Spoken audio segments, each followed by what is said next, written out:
नमस्कार साथियों, एक बार फिर से आपका स्वागत है आपके अपने YouTube channel easy English hub पे। तो आज की क्लास का टॉपिक वॉइस ही रहेगा, लेकिन वॉइस के भी अब जैसे आज की क्लास में अपन इंटरोगेटिव सेंटेंस पढ़ेंगे वॉइस में और एक इंपेरेटिव सेंटेंस पढ़ेंगे, ठीक है।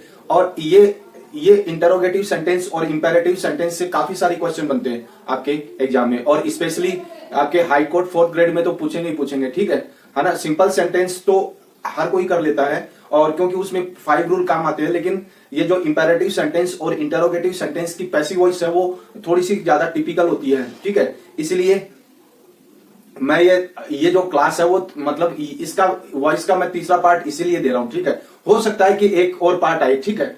मेरी कोशिश तो यही रहेगी कि इस एक पार्ट में यानी इस पार्ट में आपको पूरा का पूरा समझाया जाए, ठीक है। लेकिन हो सकता है कि एक क्लास और आए, इसकी एक पार्ट और आए, तो थोड़ा सा संयम बना के रखना, ठीक है।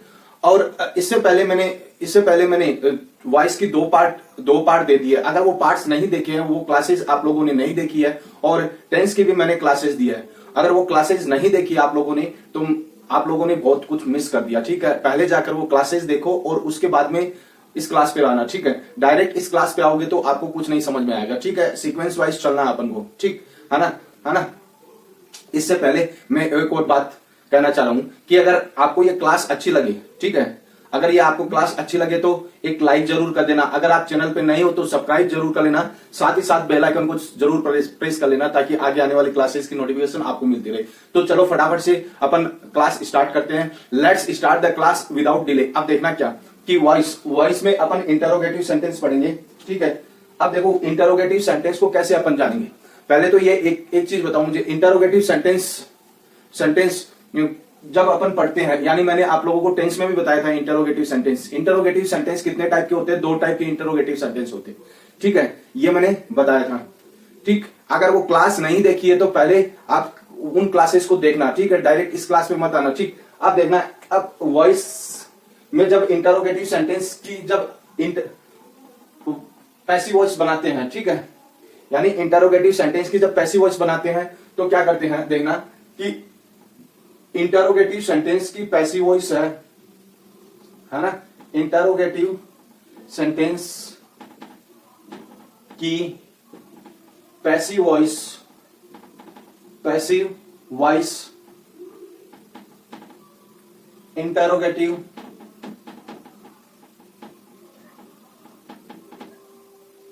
इंटरोगेटिव सेंटेंस में बनती है, ठीक है। इस लाइन को लिख लेना, ठीक है।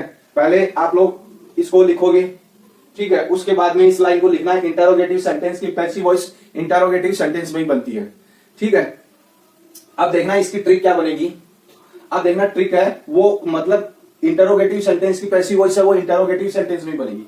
अब जैसे मान लो कि हेल्पिंग वर्ब से स्टार्ट है तो helping verb plus subject plus verb plus object plus adverb plus question mark, ये रहता है, ठीक है। एक सेकंड रुको।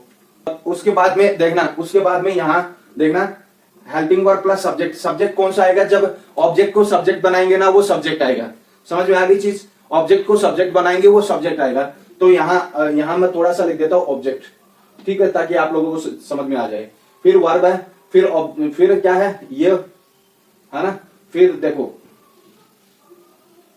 वर्ब की थर्ड फॉर्म, है ना। फिर ये हो गया 1 2 3, फिर बाई, फिर हो गया ऑब्जेक्ट, ठीक है। फिर क्वेश्चन मार्क, ठीक है। 1 2 3 4 5, हाँ 5 रूल हो गए ना। तो इसी तरीके से देखना, हेल्पिंग वर्ब आएगी, फिर ऑब्जेक्ट को सब्जेक्ट बनाना, फिर थर्ड फॉर्म का यूज करना, फिर बाई का यूज करना, फिर ऑब्जेक्ट यानी सब्जेक्ट को ऑब्जेक्ट बनाएंगे। यहां पर मैं तो एक लिख देता हूं सब्जेक्ट, ठीक है, ताकि आप लोगों को ध्यान में रहे, ठीक है। फिर क्वेश्चन मार्क आएगा। इसी तरीके से ये है ना। तो देखना हेल्पिंग वर्ब ये हो गया, हेल्पिंग वर्ब प्लस देखो WH word plus helping verb plus subject यहां पर कौन सा आएगा, ऑब्जेक्ट वाला सब्जेक्ट आएगा, ठीक है। इसके बाद में वर्ब की थर्ड फॉर्म, फिर ऑब्जेक्ट आएगा, ऑब्जेक्ट कौन सा, सब्जेक्ट वाला ऑब्जेक्ट आएगा, ठीक है। फिर एडवर्ब, फिर क्वेश्चन मार्क ये आएगा, ठीक है ना। तो ये ट्रिक बनती है, इन ट्रिक्स को आप लोगों को ध्यान में रखना है, ठीक है। ट्रिक बनती है। और बेसिक्स मैंने 2 क्लासेज में बेसिक्स इस टॉपिक का बेसिक्स बताया, तो आप लोगों को जाकर वो क्लास जरूर देखनी है, ठीक है।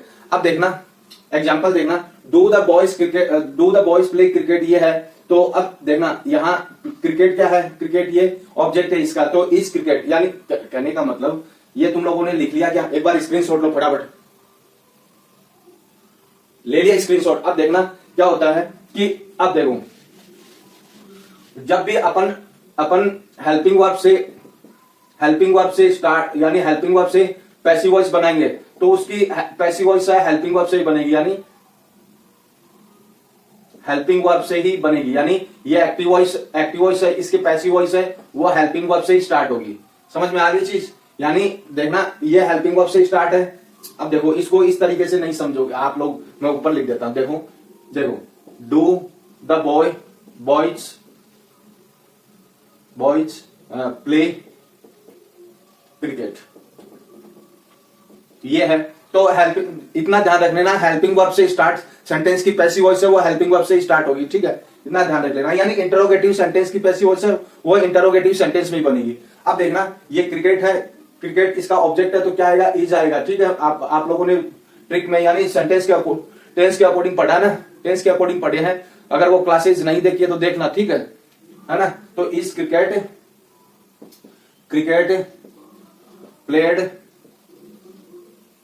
प्लेड बाय द बॉयज, ये है ना। तो ये देखो ये हो गया पहला नंबर, दूसरा नंबर, तीसरा, चौथा और पांचवा, ठीक है। तो 21,345 यहां पर 21,345। अब इसको कैसे, यानी अब इसके नंबर लिख लो 21,345, ठीक है। वहां पर 12,345 थे लेकिन यहां पर 21,345 है। इस तरीके से पैसिव वॉइस बनेगी। अब देखना, अब यहां देखना इसकी, देखो ये है व्हेन विल, ठीक है, when will you return my book, ठीक है, when will you return my book, ठीक है। इसको मैं यहां पे समझा देता हूं, ठीक है। देखना एक बार स्क्रीनशॉट लो, इसका भी ले लिया स्क्रीनशॉट। अब देखना आगे मैं समझा देता हूं, देखना व्हेन विल यू रिटर्न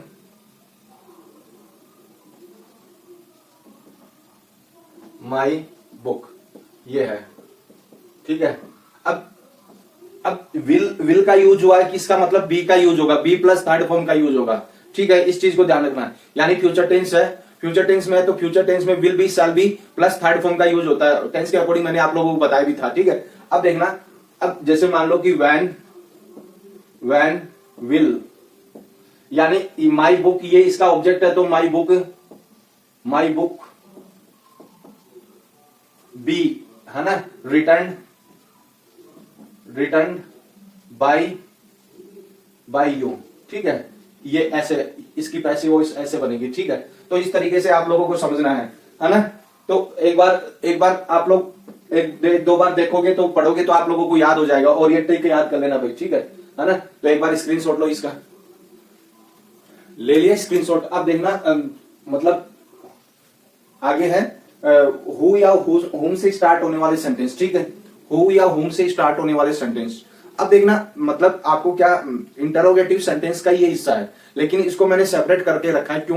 क्योंकि यहां पर आपको समझना है कि अगर हुम से स्टार्ट होता है कोई सेंटेंस, उसकी पैसिव वॉइस है वो हु से स्टार्ट होगी, ठीक है। एक बात तो ये, दूसरी बात ये कि अगर मान लो कि सेंटेंस कोई हु से स्टार्ट है तो उसकी पैसिव वॉइस है वो बाई हुम से स्टार्ट होगी, ठीक है। दूसरी बात ये कि इन दोनों को इस तरीके से समझना, ठीक है। बाकी जो रूल है वो काम आने ही है ना। जो मैंने आप लोगों को पहले ही क्लासेस में बताए थे ना वो रूल, वो तो काम आने वाली है। आपको इतना समझना है कि सेंटेंस मतलब कि हु से जब सेंटेंस स्टार्ट होता है तो उसकी पैसिव वॉइस है वो बाय हुम से स्टार्ट होगी, और अगर मान लो कि हुम से अगर सेंटेंस स्टार्ट है तो उसकी पैसिव वॉइस है वो हु से स्टार्ट होगी, ठीक है। इसको इस तरीके से समझना है, ठीक है। अब देखना ट्रिक क्या बनती है, अगर हु से स्टार्ट है सेंटेंस तो उसकी पैसिव वॉइस है वो बाय हुम से स्टार्ट होगी।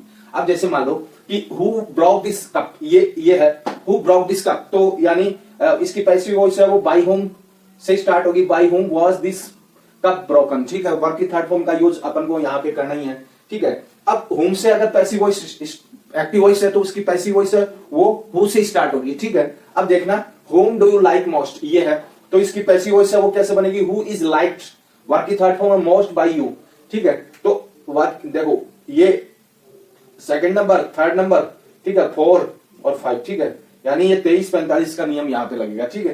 तो कहने का मतलब आपको नियम वही रखने हैं, नियम वही होने हैं, यानी 5 जो रूल्स काम आने वाले हैं वही रहेंगे, लेकिन आपको बस थोड़ा सा ध्यान देना है कि कौन सा रूल कहां पर यूज होता है और कौन सा रूल नहीं यूज होता है, वो सारी की सारी चीजें हैं वो ध्यान में रखनी है, ठीक है ना। तो एक बार स्क्रीनशॉट लो इसका भी।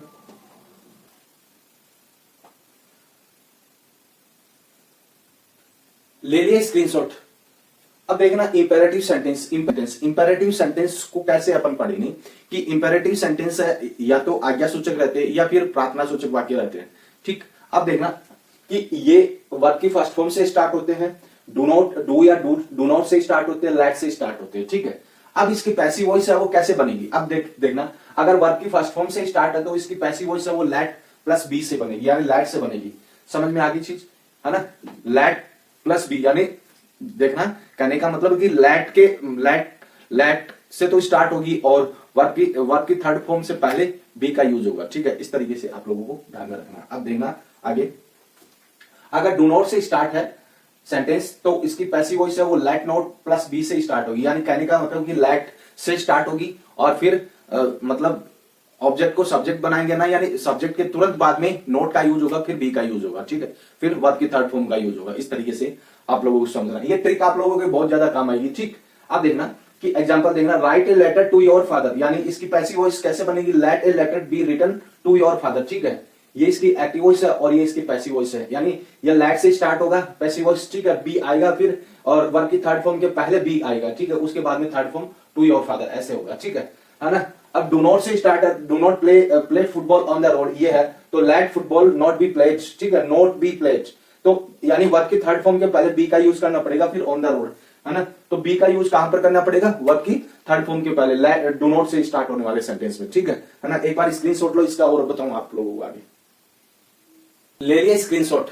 अब देखना आगे इंपेरेटिव सेंटेंस है, ठीक है। इंपेरेटिव सेंटेंस को भी पढ़ना है। इंपेरेटिव सेंटेंस मैंने एक तो बता दिया था आपको, जो सिंपल सेंटेंस वाला जैसे डू नॉट से स्टार्ट होता है या वर्ब की फर्स्ट फॉर्म से स्टार्ट होता है या डू से स्टार्ट होता है, वो इंपेरेटिव सेंटेंस। एक सेकंड रुको।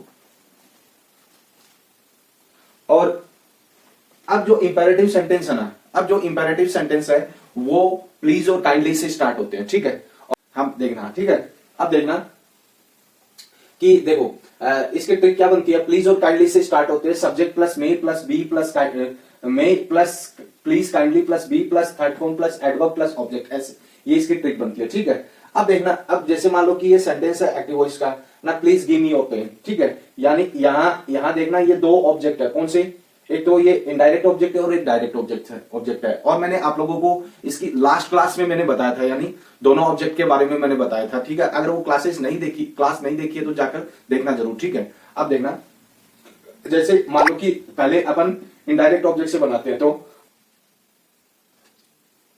देखना, और इसके बाद में देखना, ये इस क्लास की ये लास्ट स्लाइड है, ठीक है। इसके बाद में देखना, योर पेन में please be given to me, यानी ये कहने का मतलब कि ये डायरेक्ट और इनडायरेक्ट ऑब्जेक्ट्स दोनों से बनता है, ठीक है ना। एक देखना, you are requested to give your pen, ठीक है। थर्ड तरीका ये है, ठीक है। यानी वो दो तरीके तो आप लोगों के डायरेक्ट और इनडायरेक्ट ऑब्जेक्ट से बनने वाले, ठीक है। अगर वो भी क्लासेस मैंने आप लोगों को लास्ट क्लास में यानी पिछली क्लास में ही मैंने बताया डबल ऑब्जेक्ट की पैसिव वॉइस कैसे बनती है, ठीक है ना। तो वो क्लास नहीं देखी है तो जरूर जाकर देखना, ठीक है ना। और आप लोगों को तीसरा ये है, और ये सब कुछ डिपेंड करेगा आपके ऑप्शन पे, ठीक है। यानी आपके एग्जाम में ऑप्शन क्या आते हैं, ठीक है, उस पर सारा का सारा डिपेंड करेगा, ठीक है। अगर आपके एग्जाम में यू आर रिक्वेस्टेड से आए, एग्जाम में ऑप्शन यू आर रिक्वेस्टेड से आए तो आप लोग उससे सही करोगे। अगर डायरेक्ट ऑब्जेक्ट से आए तो डायरेक्ट ऑब्जेक्ट से सही करोगे। अगर इनडायरेक्ट ऑब्जेक्ट से आए तो इनडायरेक्ट ऑब्जेक्ट से सही करोगे। तो एक बार स्क्रीनशॉट लो इसका और आगे बताओ। ले लिया क्या स्क्रीनशॉट, ले लिया स्क्रीनशॉट। बस आज की क्लास में इतना ही है, ठीक है। मिलते हैं नेक्स्ट क्लास में, ठीक। और इसका एक और पार्ट आएगा आप लोगों का भाई, ठीक है, क्योंकि मैं ये चाहता हूं कि रही सही कसर है वो उस पार्ट में भी पूरी हो जाए, यानी आप लोगों को पीछे कुछ भी नहीं छोड़ना पड़े, ठीक है ना। वैसे तो ये जो मैंने मतलब कि 3 पार्ट दिए काफी सफिशिएंट है, लेकिन मैं ये चाहता हूं कि आप लोगों के लिए सही रहे, ठीक है। और इसी के साथ में इस क्लास को यहीं पे एंड करते हैं। जय हिंद, जय भारत।